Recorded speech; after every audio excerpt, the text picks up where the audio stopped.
Hi Cliff fans and welcome to another one of my 5 minute Cliff album reviews, and today I'm going to review Cliff's 1977 album Every Face Tells a Story, which was his follow-up to I'm Nearly Famous, and this second in a series produced by Bruce Welch, and I absolutely love all the songs on this album. Some of the songs I loved right from the start, right from when I was very young. Songs like Hey Mr. Dreammaker and My Kind of Life. And some of the songs just grew on me over the years, but right now, today, I absolutely love every single song on this album. The album opens with My Kind of Life, which was the single released, and this single was released in 1977 and reached number 15 and stayed in the charts for only 5 weeks, which um, I don't know why. There was a lot of good material, I suppose, around at that time, and there was a lot of disco songs in the charts at that time. But My Kind of Life is just a classic Cliff song, and made number 15. Cliff still performs it in concert to this day. Absolutely love it. Second song, which is another one that's like, I think I said in the Rock and Roll Juvenile review, that Doing Fine was a perfect second song. I think this is a perfect second song on this album. Must Be Love. Absolutely love the song. Yeah, it's just a nice second track to an album. The third song was, I know, was a big disappointment to Cliff. It was called When Two Worlds Drift Apart, and it was released as a single and only made, but it got to number 46 and only lasted 3 weeks in the charts. And I know that was a big disappointment to Cliff because he absolutely loved the song at the time. And he said in interviews that I've seen on YouTube that that was a big disappointment, that that wasn't a bigger hit. He thought he had the perfect song.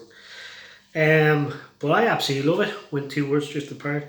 The next one is called You Got Me Wondering, which is a kind of one of them hidden gospel songs. It's actually a gospel song, but kind of disguised. You could take it whatever way you want, but it's a really good song.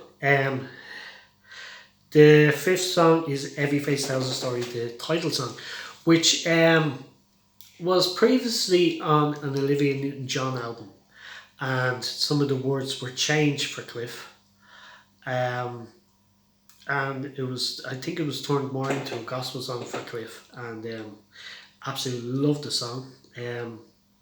Followed by one of the great ballads on the album, Try a Smile, which is a great song.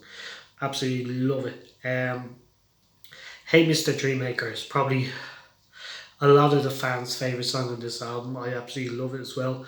Probably would be my second favourite song on the album after My Kind of Life. I absolutely love My Kind of Life. That's my favourite type of Cliff music. Followed by Give Me Love Your Way, which Cliff actually opened his Here and Now tour with in 2005, 2006, around that time. He opened the tour with, and that was a big shock to see him open with a song from 1977. But I always loved this song. It was one of the ones that I loved from day one. The first time I ever heard this album, Give Me Love Your Way, followed by Up in the World, which I always found as a boring song when I was a child, and I always skipped it and didn't bother with it. But actually, it's actually quite a beautiful song. You actually listen to the lyrics. He done a beautiful version as well on the 1982 album Dress for the Occasion live at the Royal Albert Hall with the Royal Philharmonic. And that's followed by a single that was released in America. It wasn't released as a single in the UK. It was called Don't Turn the Light Out. It was aimed at the American market, and wasn't a hit. It's quite a good song. It probably would have been a good single in the UK as well, but it wasn't a big hit.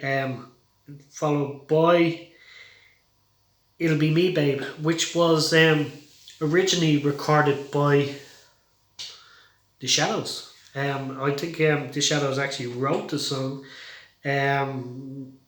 Yeah, they wrote the song, and well, Hank Marvin and John Farrar wrote it, and it was featured on the Shadows album. I love the Shadows version, but I love Cliff's even better. And the final song on the album is called Spider-Man, which is a Terry Britten classic.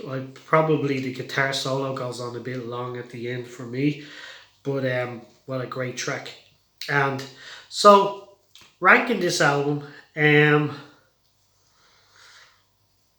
give it a 9 out of 10. I'm not going to give it a 10 out of 10 because I don't listen to it as much as some of the others, and I don't want to give everything a 10 out of 10. Um, I kind of just want to be kind of a little bit controversial and not give everything a 10 out of 10. So I'll give it a 9 out of 10. But I absolutely love this album. I'll probably go on and play it right now. Every face tells a story.